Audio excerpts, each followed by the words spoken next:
অনুশীলনী অনুশীলনী অনুশীলনী অনুশীলনী, সারাটা দিন আমাদের কানের সামনে, মনে, স্বপ্নে, সকল জায়গায় শুধু অনুশীলনী। কেন? কারণ অনুশীলনী আমরা জানি যে অনেকগুলো যে কোয়েশ্চেন থাকে, অনেকগুলো কোয়েশ্চেন ডিরেক্টলি অনুশীলনী থেকে তুলে যায়। এখন এই অবস্থায় যাওয়ার পরে ভাই অনুশীলনী তো আচ্ছা বুঝলাম, অনুশীলনী থেকে অনেক কোয়েশ্চেন আসে, কিন্তু এই অনুশীলনী আসলে করব কোথা থেকে? সেটা কি আমি মেইন বই থেকে করব, কোচিংয়ের বই থেকে করব, একাধিক বই আনা এগুলো সলভ করব, কোন স্টাইলে করব, সঠিকটা কি বাদ দিব, মানে বুয়েট কুয়েটেরগুলো করব, ম্যাথমেটিক্যাল কঠিনগুলো এগুলো কি করব? আমাদের নর্মালি কোয়েশ্চেন আরও বেশি থাকে কি, ওই আমাকে ইনবক্সে যখন কোয়েশ্চেন করে তখন হচ্ছে বলে যে ভাই আমাকে এই কোয়েশ্চেনটা সলভ করে দেন। এই কোয়েশ্চেনের চাইতে সবচেয়ে বেশি কোয়েশ্চেন থাকে ভাই এই বই পড়বো, ওই বই পড়বো, কোনটা বাদ দিব, এটা করবো কি না, সঠিক নাকি ভুল লাগাবো। তো এই টাইপের প্রচুর কোয়েশ্চেন হচ্ছে তোমরা করো। ওকে, তো আজকের এই ভিডিওটাতে কমন যে কোয়েশ্চেনগুলো তোমরা করো অনুশীলনী নিয়ে, আমি সেগুলো হচ্ছে বলার ট্রাই করব। ওকে, আশা করি এরপরে সমস্যা বা তোমরা যদি বলো কনফিউশন, সেটা হচ্ছে কিছুটা সলভ হবে। ওকে, তাহলে আমরা একদম স্টার্ট করব হচ্ছে ফিজিক্স থেকে। প্রথম কোয়েশ্চেন, ভাই কোন বই ফলো করব? আমি কি কোচিংয়ের বই ফলো করব, ইসাক স্যার ফলো করব, তপন স্যার ফলো করব, নাকি দুইটা ফলো করব? প্রথম যদি বলি, প্রথমবারের মতো তুমি অনুশীলনী সলভ করতেছো, কোচিংয়ের বই নয়াকারে না, কোন বই করবা? ইসাক স্যার। কেন বলি তোমাকে বলি, ইসাক স্যারে তোমাদের ধরো কোয়েশ্চেন আছে 90টা, তার মধ্যে বহুপদী এবং আরও অনেক কিছু মিলাটিলা কাটসাট করে প্রত্যেক অনুশীলনীতে প্রায় 70টার মতো কোয়েশ্চেন থাকে ওয়ান লাইনার। ওকে, এখন দেখা যায় কি, যখন কোচিংয়ের বই কেন আমি প্রেফার করতেছি না, কারণ অনুশীলনীর ওই 60 থেকে 70টার মধ্যেও আরও প্রেসাইজ করে কোচিংয়ের বই। কোচিংয়ের বই ওই 70টার মধ্যে আরও কাটছাট করে। কীভাবে কাটছাট করে? ওইটা বুয়েট কুয়েটে আসছে বাদ, ওইটার ক্যালকুলেশন কঠিন বাদ, এমনি করে করে কোচিংয়ের বইগুলোতে আরও প্রেসাইজ করে। ঠিক আছে, কিন্তু যখন তোমার মেইন এক্সামে আসে, মেইন এক্সামে কিন্তু ওই বড় বড়গুলো থেকেও আসে। তাহলে চিন্তা করো ভাই, তোমার অনুশীলনী এমনিই ছোট, তুমি আরও কেন প্রেসাইজ করবা? তো এই জন্য হচ্ছে অনুশীলনী, ধরো আমি ইসাক স্যার থেকে তারা অনুশীলনী যখন কালেক্ট করে তখন আরও বেশি প্রেসাইজ করে রাখে, তখন এটা আরও বেশি লস হয় তোমার জন্য। ঠিক আছে, এই জন্য মেইন বই থেকে সলভ করবা। নাম্বার 2 হচ্ছে, মেইন বই থেকে সলভ করলে ব্রেইনে স্টোর হয় আরও বেশি, কারণ তুমি পাশাপাশি লিখে রাখবা, পিছিয়ে গিয়ে আবার সলভটা দেখবা বা করার ট্রাই করবা, সেই ক্ষেত্রে মাথায় হচ্ছে স্টোর হয় বেশি। ঠিক আছে, নাম্বার 2। এবার আসা হচ্ছে যে ভাই এখন তো আমি আসলে ভালো করতে চাই, আপনি তো বললেন কোচিংয়ের বই করবো না, কোচিংয়ের বইয়ে তো অন্যান্য এক্সট্রা রাইটারের হচ্ছে দেয়া আছে, তাহলে তো আমার তো অনেক সম্ভাবনা বাইরে চাইছে এক্সট্রা রাইটার থেকে আসলে। তোমাকে আমি একদম অ্যাডমিশন সিজনের একটা বড় মূল মন্ত্র বলতে চাই, বা অ্যাডমিশন সিজনের একটা গোল্ডেন রুল বলতে চাই, কখনো 100 পাওয়ার ট্রাই করবা না, কখনো ফুলফিল করা ট্রাই করবা না কোনো কিছু। কেন বলি, আমরা আসলে পারফেকশন করতে গিয়ে অনেক কিছু হচ্ছে স্ট্র্যাটেজি ওয়াইজ নেই না। অ্যাডমিশন সিজনে কেউই 100 পায় না। ওকে, অ্যাডমিশন সিজনে কেউই 100 পায় না, যে ফার্স্ট হয় সে 94 পায়, যে ডিএমসি পায় 80 পায়। বাংলাদেশের 250 জন মানুষ 80 তুলতে কষ্ট হয়ে যায় তার, মানে 20 নাম্বার নাই তার। তোমাকে ফার্স্টে বুঝতে হবে পারফেকশন না। তুমি যদি এখন মনে করো ভাই আমি তো দেখেন আমি এইগুলো বই পড়লে 20-এ 20 কমন পাবো, অসুবিধা হচ্ছে 20-এ 20 ঠিকই কমন পাবা, এক্সাম হলে গিয়ে মনে থাকবে না। কেন থাকবে না? বেশি পড়তে গিয়ে রিভিশন দাও নাই তুমি, বুঝতে পারছো? বেশি যখন পড়তে গেছো তুমি রিভিশন দাও নাই, এই জন্য কী হয়েছে, 20টার 20টা আসছে, সবই তোমার পেটে আছে, মনে আসতেছে না, কেন? রিভিশন দাও নাই। তখন দেখো 20টার মধ্যে পারছো 11টা 12টা। যেই ছেলে একটা বই খুব ভালো মতো পড়ছে, যেই ছেলে খুব ভালো মতো পড়ছে বলতে ধরো তার যেই বইটা পড়ছে সে শুধুমাত্র ইসাক স্যারের সবগুলা করে গেছে, খুব ভালো মতো করে গেছে, তার ইসাক স্যার থেকে কমন আসছে হচ্ছে 18টা, নর্মালি 18টা, আমি 17টা ধরলাম, সে ধরো ওইটার মধ্যেও ভুল করছে, সে 16 পাবে।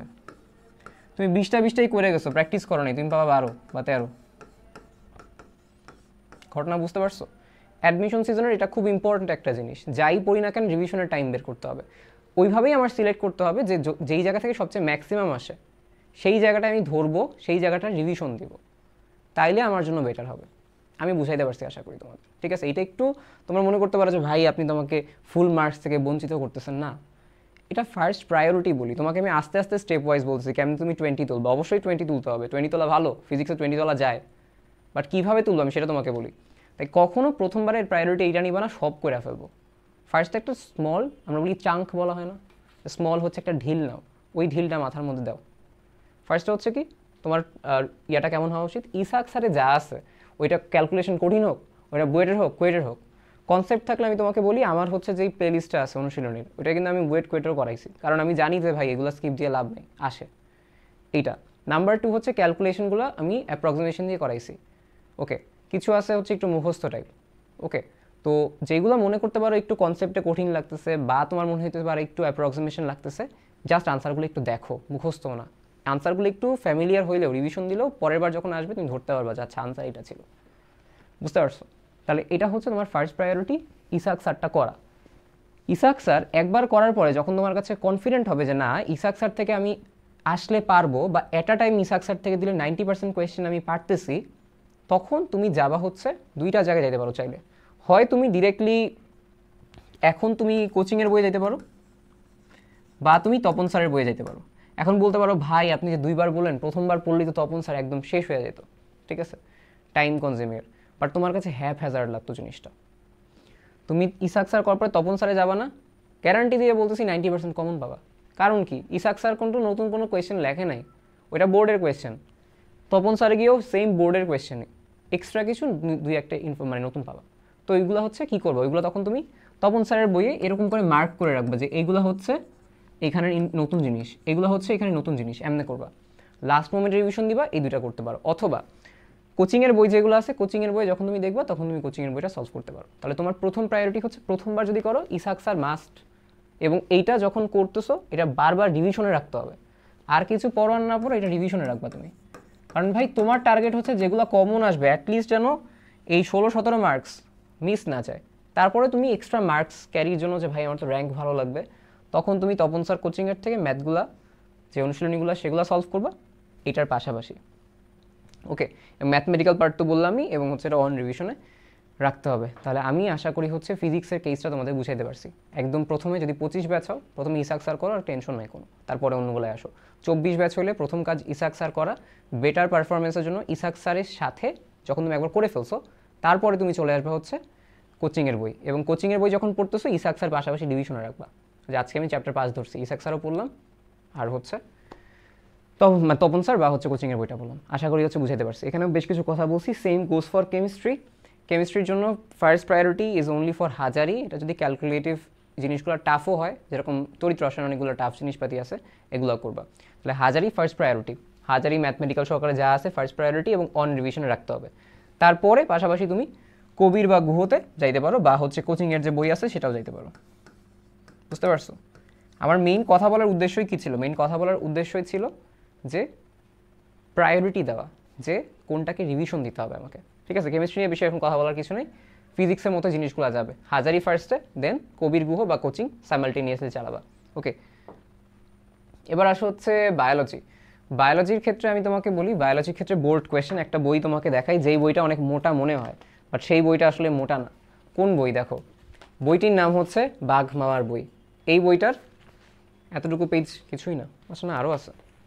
এই বইটার হচ্ছে এতটুকু পেজে কিছু নাই, হ্যাঁ এতটুকু page extra.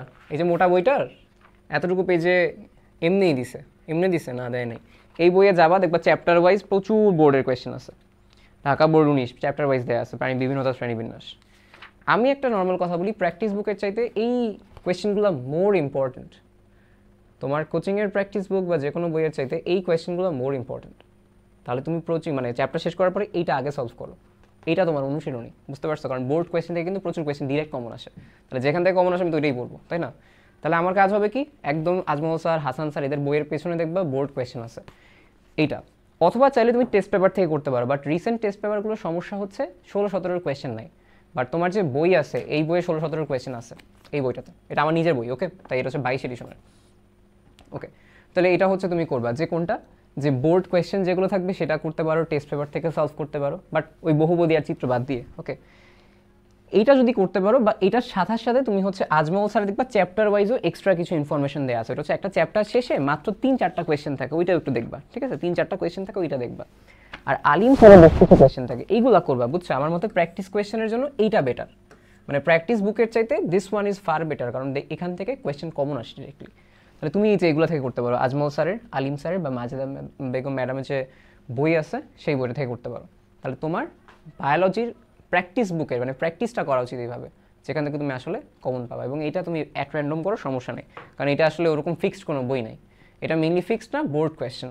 Same goes for এই যে এগুলো আমরা বলছি অনুশীলনী, কেমিস্ট্রি অনুশীলনী আসলে ইটসেলফ বোর্ড কোয়েশ্চেন, এটার অনুশীলনী ইটসেলফ হচ্ছে বোর্ড কোয়েশ্চেন। বুঝতে পারছো? তাহলে এইভাবে তুমি হচ্ছে বইটা চুজ করবা এবং সেভাবে প্র্যাকটিস করবা।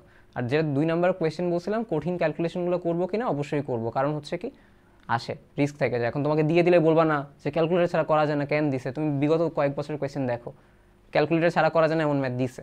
ওকে, তাহলে এটা করবা। নাম্বার 3, সঠিক নাকি ভুল দেখাবা, সঠিকটা পড়বা। কারণ এক্সাম হলে বুঝবা না কোনটা ভুল কোনটা সঠিক, যে আচ্ছা বইয়ে তো এটা ভুল দেওয়া ছিল, ভুলটা দেখা দেখবা সঠিক দেওয়া ছিল, সঠিকটা দেখা দিকে ভুল দেখাইছো। এবং মেডিকেলের একটা আমি তোমাদের ভিডিও দেখছি, আমার চ্যানেল দেখে আসো, যে সঠিকটা নাকি ভুলটা লাগাবো, এখানে আমি একদম প্রমাণ সহ দেখাইছি যে না এটা হচ্ছে এরকম করা উচিত। তো আশা করি যে কমন কোয়েশ্চেনটা বলো যে কোন বই থেকে করবো কি না করবো, কথাটা হচ্ছে ক্লিয়ার হয়েছে। ওকে, তো সবাই হচ্ছে ভালো থাকো, সুস্থ থাকো। পরের কী কী লাগবে, র্যাপিড রিভিউ হইতেছে, মেড নিউমোনিক্স আসতেছে, সব কিছু তোমাদের জন্য হচ্ছে যে ক্লাসে, আমাদের যে এই চ্যানেল আছে, চ্যানেল হচ্ছে প্লে লিস্টে প্রত্যেকটা ক্লাস হচ্ছে ইনশাল্লাহ সাথে দেওয়া হবে। ওকে, ভালো থাকো, সুস্থ থাকো, আল্লাহ হাফেজ সবাইকে।